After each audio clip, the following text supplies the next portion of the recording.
ये modern era के thinker है। इन तीनों में कॉमन चीज ये है कि they supported a contract theory of social contract theory of polity और morality whatever. Social contract theory में क्या होता है कि कौन सी मोरालिटी और कौन सी पॉलिटिकल सिस्टम सबके लिए एक्सेप्टेबल है। सो उसमें freely willing individual, if they consent into that contract, for example democracy, just let us take an example, democracy, and take counter example of monarchy, right?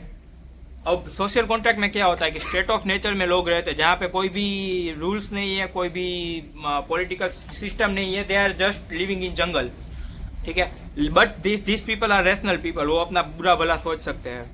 अगर उनको पूछा जाए कि which system do you want, which system will they support, democracy और monarchy? Democracy. Y? Because उसमें सबका भला है, सभी लोगों को पता है कि उसके ऊपर उस सभी को फंडामेंटल राइट्स मिलेंगे, रूल ऑफ लॉ होगा, किसी एक बंदे का हेरेडिटरी शासन नहीं होगा। So everyone will agree on that.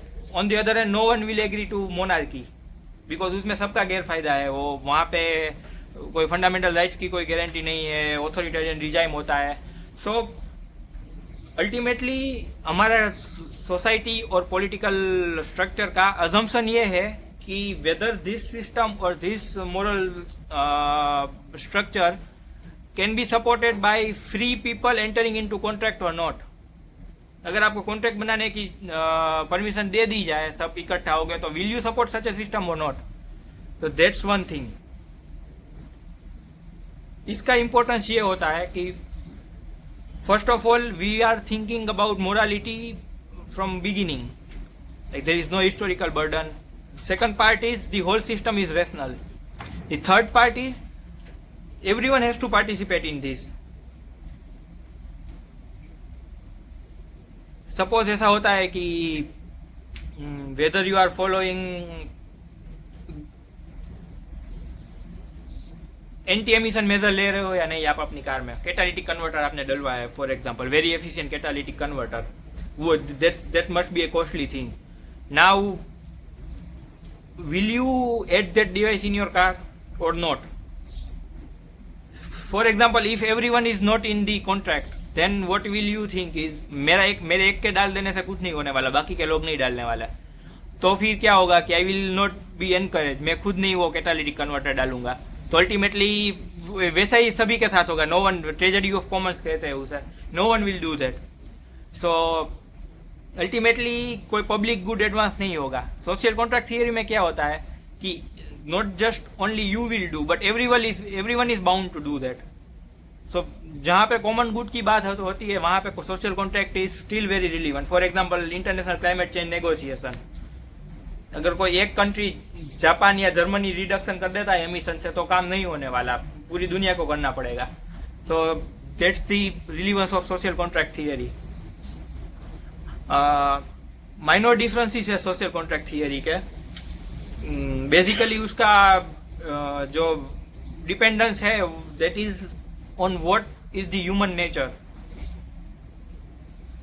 जंगल में लोग रहते हैं, वहां पे ह्यूमन नेचर कौन सा होता है, नेचुरल ह्यूमन कौन कैसा होता है। सो लोग से a man is a rational animal and he is a selfish animal. So basically एक बिनाइन सेल्फिश बंदा है जो ह्यूमन है वो, तो उसके ऊपर उसका सोशल कॉन्ट्रैक्ट बनता है, तो उसको लिबर्टी दी जाती है। स्टेट ऑफ नेचर में क्या होता है, life, liberty and property, right.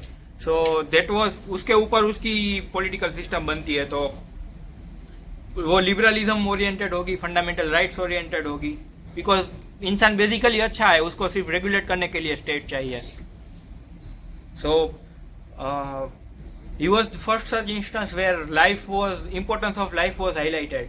Humanism की शुरुआत जो होती है एनलाइटनमेंट की, he was the main person कि जिसने लाइफ और लिबर्टी पे उतना फोकस कर दिया कि उसको नेचुरल राइट कह दिया।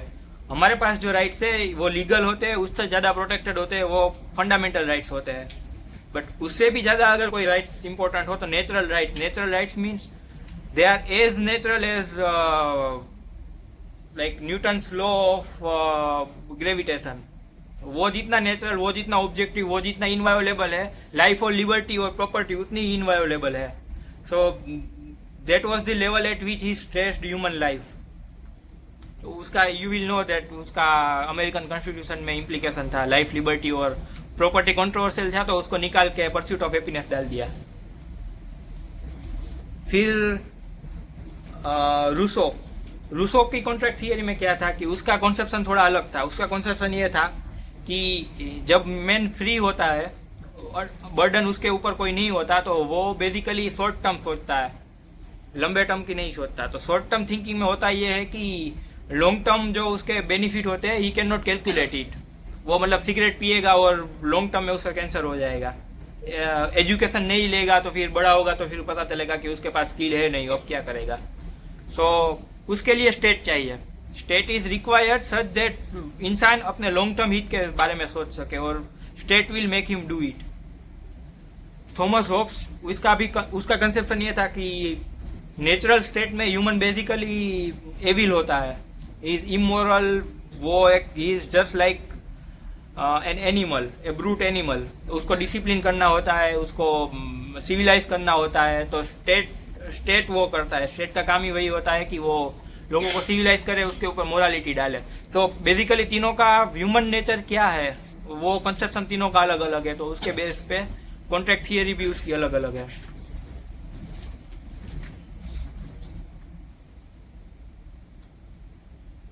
देन लॉक का एक एडिशनल कंट्रीब्यूशन ये है कि he was also a founder of empiricism. So empiricism is like rational attitude towards life. So observation करो, फिर एनालिसिस करो, फिर come to a rational conclusion, ये सारी जो चीज़ है साइंटिफिक एक्सपेरिमेंट रिलेटेड जो एटीट्यूड है, rational spirit, that is he was the main person जो give a big fillip to empiricism.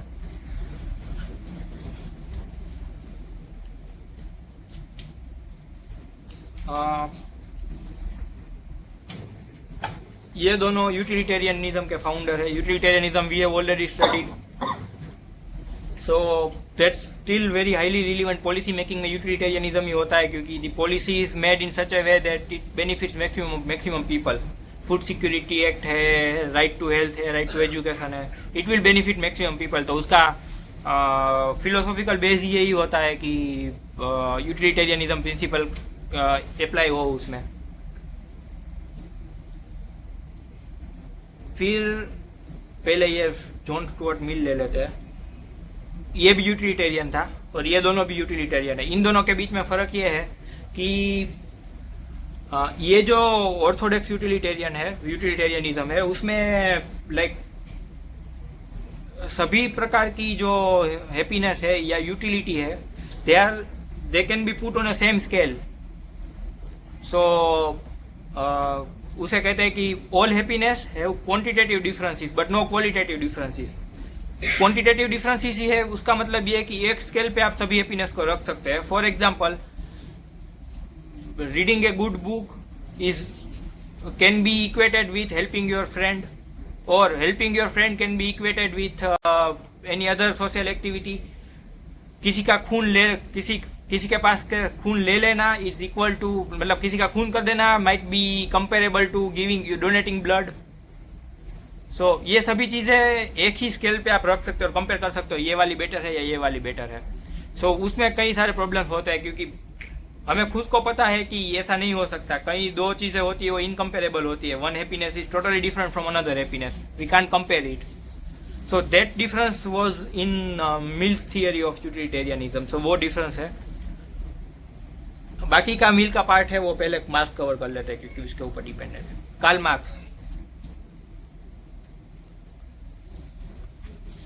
Marks first of all like he gave a huge corpus of work. ऐसा नहीं कि उसकी कोई एक theory, मतलब थियरी अल्टीमेटली एक ही है, बट उसके related literature and all these aspects are very huge. So basic principle उसका ये है कि इकोनॉमिक डिटर्मिनिज्म कहते हैं उसे.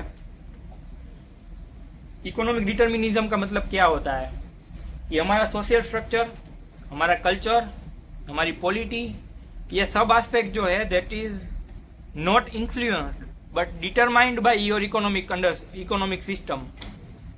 फ्यूडलिज्म में जो भी कल्चर था, जो भी पॉलिटी थी, फॉर एग्जाम्पल ड्यूक्स और किंग, वो सब पॉलिटी थी, that was due to feudal mode of production. उससे पहले स्लेवरी वाला मोड था, तो स्लेवरी जो थी उसके भी पीछे बेसिकली रीजन इकोनॉमिक था। So what Marx says is बाकी के जीवन के बाकी के सारे एस्पेक्ट हमारे बेसिकली इकोनॉमिक एस्पेक्ट के डिपेंडेड होते हैं। So this is like on one hand very immensely common sensical. We all believe कि सबके पीछे इकोनॉमिक थिंकिंग होती है।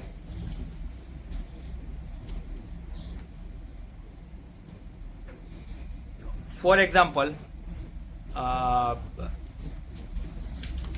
socialism, take the example of even socialism, or we can also take the example of capitalist political system। दोनों में क्या होता है कि ultimately we are talking about economic justice, equal distribution of wealth होना चाहिए, right? Similarly in capitalism, उसमें भी even if we don't want के equal distribution of wealth होना चाहिए, we also thinking of, even there we are thinking about economics, कि freedom to do business होना चाहिए, फ्रीडम टू ट्रेड होना चाहिए, और अल्टीमेटली वो कॉन्सेंट्रेट होगा, वेल्थ कॉन्सेंट्रेशन होगा। Similarly in our everyday life we can see कि इट्स ए पॉपुलर विजडम के सब लोगों को पैसा चाहिए। So that's what Marxism is.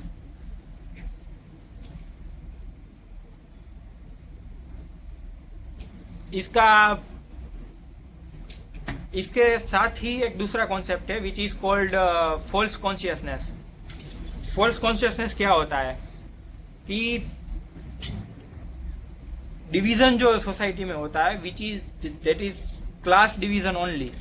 तो क्लास क्या होता है कि गरीब होता है, अमीर होता है। गरीब वो होता है जिसके पास प्रोडक्शन के मीन्स नहीं है, और अमीर वो होता है जिसके पास मीन्स ऑफ प्रोडक्शन है। यही डिफरेंस होता है सोसाइटी में, बाकी सब उसके कंसिक्वेंसेस है। So this is the rational way of classifying society. अब फॉल्स कॉन्शियसनेस क्या होती है? If you are a businessman and if you are a Hindu, आपको अगर लगता है कि मैं हिंदू पहले हूं, मैं बिजनेसमैन बाद में हूं, तो दैट्स फॉल्स कॉन्शियसनेस, क्योंकि you have more things in common with another businessman then common things with another Hindu. For example, एक हिंदू बिलियनर बिजनेसमैन है, he has nothing common with a poor Hindu farmer, but he has many things common with a rich Muslim businessman. Azim Premji और रतन टाटा के बीच में कई सारी चीजें common है, लेकिन अजीम प्रेमजी और एक गांव का कोई गरीब फार्मर है, उसके बीच में कोई चीजें कॉमन नहीं है। So religion is a false consciousness, क्योंकि वो इकोनॉमी बेस्ड नहीं है। फिर caste, that's also a false consciousness, क्योंकि वो भी उसका भी बेस इकोनॉमिक नहीं है। Similarly all over so called identities, racial identity, फिर caste identity, already ethnicity, all this aspects are false consciousness, because उसका that's arbitrary division of people. लोगों को आपने आर्बिट्ररी डिवाइड कर दिया है, कोई नेचुरल आइडेंटिटी नहीं है। So that's why marks said religion is opiate of people. वो लोगों को सिर्फ बहकाने के लिए रिलीजन होता है, उसका एक्चुअल मीनिंग नहीं, वैल्यू एडिशन कोई नहीं करता रिलीजन में। It's just there to capitalistic system. तो ऐसा होता भी है अक्सर। अगर आप कोई भी रिलीजियस ऑर्गेनाइजेशन देख ले तो that will be more supported by rich people. Muslim league जो थी इंडिपेंडेंस के वक्त, दैट वाज सपोर्टेड बाय जमींदार, not by the common Muslim masses. Similarly, even other religious organizations are more predominantly supported by rich people or land ownership classes than the poor people. So religion में हमेशा ऐसा ही होता है कि dominant class होता है, उसका इंटरेस्ट ज्यादा फर्दर होता है rather than the subaltern. So that was one aspect of Marx, economic determinism. So literally हम नहीं लेते, he was wrong because economy का इन्फ्लुएंस होता है, लेकिन डिटरमाइन नहीं करता। पूरे के पूरी इकोनॉमी नहीं डिटरमाइन होती। So but he still makes much sense. Marks गलत क्यों था? एक कॉन्सेप्ट होता है क्रिएटिव डिस्ट्रक्शन। मार्क्स प्रेडिक्टेड कि सभी जगह पे कम्युनिज्म आ जाएगा। जहां पे भी कैपिटलिज्म है उसका लॉजिकल, उसने एक सोशल डेवलपमेंट की एक थियरी दी थी कि कोई भी सोसाइटी डेवलप कैसे होगी, तो उसके नेसेसरी स्टेजेस होते हैं। सबसे पहला जंगल वाला स्टेज था, नेचुरल पॉवर्टी। फिर स्टेज आया स्लेवरी, फिर स्टेज आया फ्यूडलिज्म, फिर स्टेज आया कैपिटलिज्म, उसके बाद आएगा communism. That was his prediction. और उसने सब सिस्टमेटिकली समझाया था कि ऐसा ही होता है। तो कैपिटलिज्म में से कम्युनिज्म कब क्यों आता है, तो उसके लिए उसने एक्सप्लेनेशन ये दिया था कि मोनोपोली होगी पहले कैपिटलिज्म में। मोनोपोली क्यों होती है? क्योंकि इकोनॉमी ऑफ स्केल आ जाता है। पार्ले जी वाले जो बिस्किट बना रहे हैं 5 रुपए में, वो बिस्किट कोई एक छोटी कंपनी नहीं बना सकती, क्योंकि जैसे ही प्रोडक्शन आप ज्यादा करते हो उतना आपका प्रोडक्शन सस्ता होगा। जितना आपका प्रोडक्शन सस्ता होगा उतना ही आप मार्केट में अपने स्ट्रेंथ ज्यादा लेवरेज कर सकते हो। So you can never beat Parle G. Similarly you can never beat for example Boeing. So इन सभी लोगों के पास इकोनॉमी ऑफ स्केल होता है। तो इससे प्रॉब्लम ये होगी कि मोनोपोली होगी। मोनोपोली के साथ उसके सब ऑब्वियस डिसएडवांटेज होगी। मजदूरों का शोषण होगा, फिर कंज्यूमर सेटिस्फेक्शन नहीं रहेगा। सो ये जब ज्यादा हो जाएगा तब होगा ये कि जो मजदूर लोग हैं वो रिवॉल्यूशन करेंगे और मार्क्सिज्म आ जाएगा, कम्युनिज्म आ जाएगा। That was his prediction. Now he was wrong. Why he was wrong? Because of creative destruction. Creative destruction क्या है कि मोनोपोली ऐसा नहीं होता कि मोनोपोली बढ़ती ही जाती है, बढ़ती ही जाती है, बढ़ती ही जाती है। मार्केट फोर्सेस ऐसे होते हैं जो मोनोपोली को तोड़ देते हैं पीरियडिकली। फॉर एग्जांपल जब कार का इन्वेंशन नहीं हुआ था तब क्या था? हॉर्स कार्ट था, घोड़े गाड़ी थी, ठीक है। तो वो घोड़े गाड़ी में क्या था कि जब कार बनी तब वो घोड़े गाड़ी वाली जो डोमिनेंट कंपनी थी वो ऑटोमेटिकली मार्केट से चली गई। क्यों? क्योंकि एक नई टेक्नोलॉजी आई जिसने पुरानी प्रोडक्ट को पूरी तरह से ऑब्सोलेट कर दिया, ठीक है। सो सिमिलरली सभी एस्पेक्ट्स में ऐसे होता है। For example IBM was once upon a time the most powerful company. आज माइक्रोसॉफ्ट है, गूगल है, जो लास्ट 20 ईयर की प्रोडक्ट है। सिमिलरली टुमारो गूगल और माइक्रोसॉफ्ट के अलावा कोई कंपनी आ सकती है। सो ऐसे चलता रहता है, नई नई कंपनी आती रहती है, पुरानी कंपनी जाती रहती है, ऐसे मोनोपोली नहीं बनती। That's why net neutrality is very important. Why?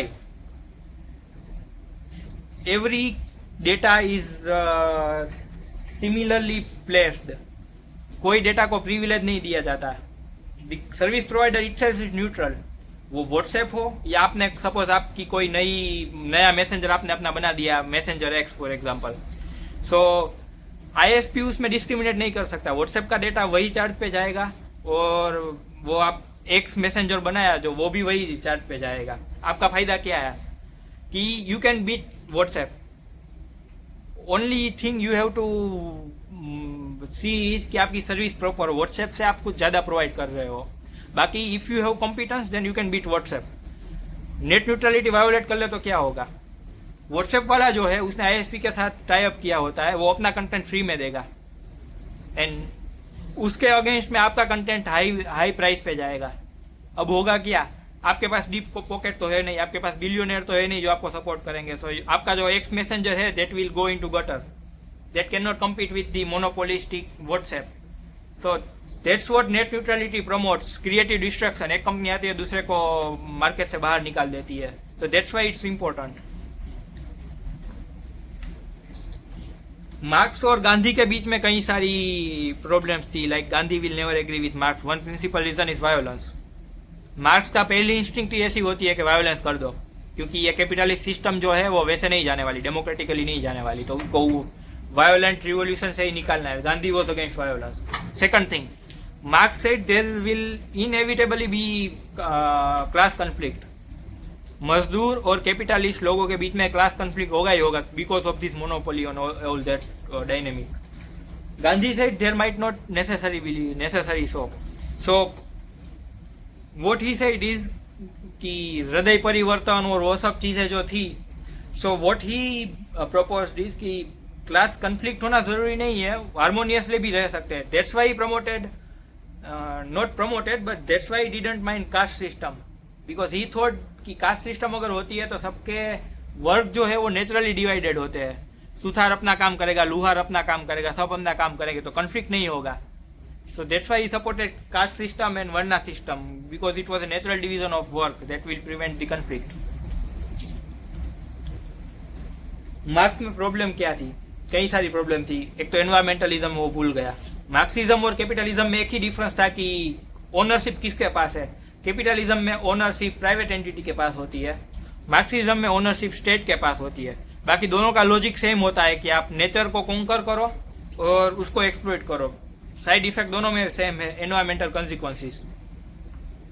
So here also Gandhi is different from marks. Gandhi does not think that we have to conquer nature. What Gandhi thinks is that we have to live in harmony with nature. So वो vegetarianism, फिर ecosystem प्रति concern, वो सब उसी में से आता है. So there marks was completely wrong. और वो टाइम भी ऐसा था कि जहाँ पे एनवायरमेंटल इश्यूज बाहर नहीं आए थे. दूसरा, मार्क्स को कभी ऐसा नहीं कि अनकंडीशनली उसको प्रेज करना है. He was a controversial figure. Fundamental rights he denied, democracy he denied. So अच्छी चीज़ ये है कि ये फोर्स कॉन्शियसनेस नहीं होना चाहिए, रिलीजन वो सब निकल जाना चाहिए. That's the good things. Bad things is fundamental rights नहीं थे, डेमोक्रेसी नहीं थे. So like he was half good half bad person.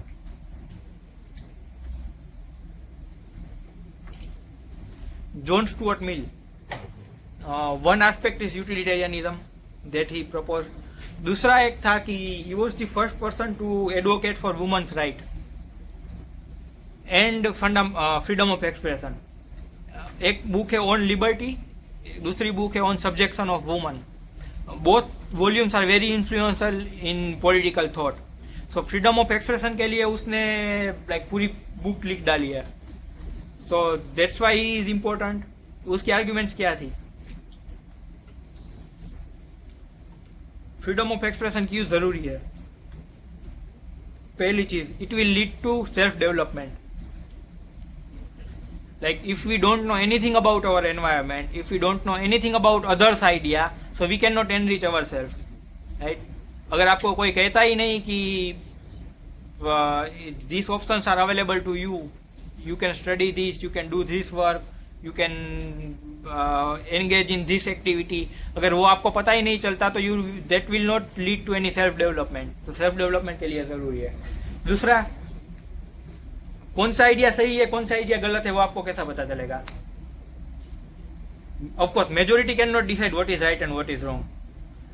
अगर मेजोरिटी को डिसाइड करना होता तो सत्य प्रथा कभी गई नहीं होती, right? So majority cannot decide what is right, what is wrong. Then what will decide what is right, what is wrong?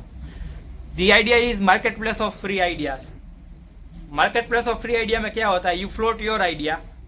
अगर उसमें merit है तो वो टिक जाएगा and it will become more popular. If you make a stupid idea, so वो popular नहीं होगा and people will reject that.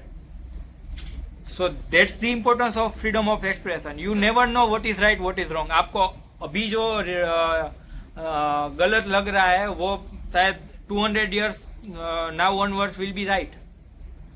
So determination of what is true, what is false. The third aspect is social reform.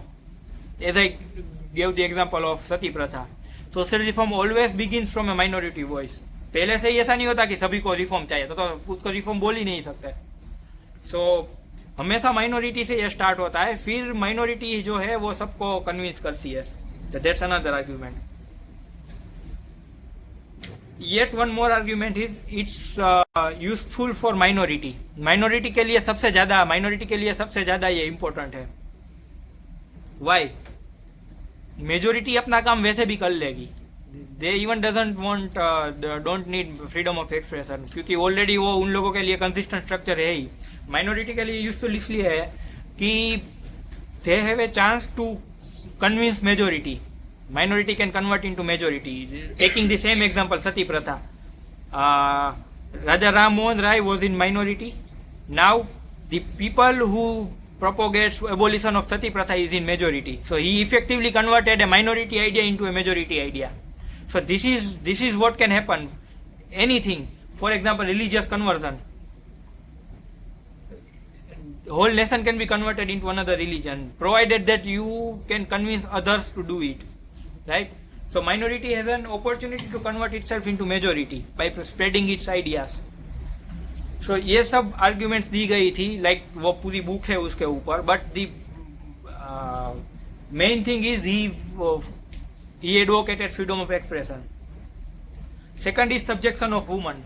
So उसमें भी he was the pioneer. He was the first person to systematically advocate why women shouldn't be suppressed and they have more political participation.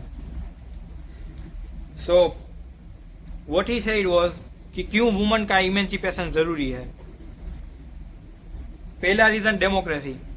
अगर घर में आपके democracy नहीं है then you can not expect democracy in your society.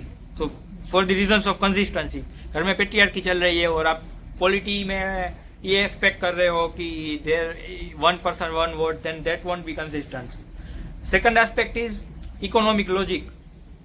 Having more women in your economic system means doubling your GDP. So that was one more reason. Third is, let me see.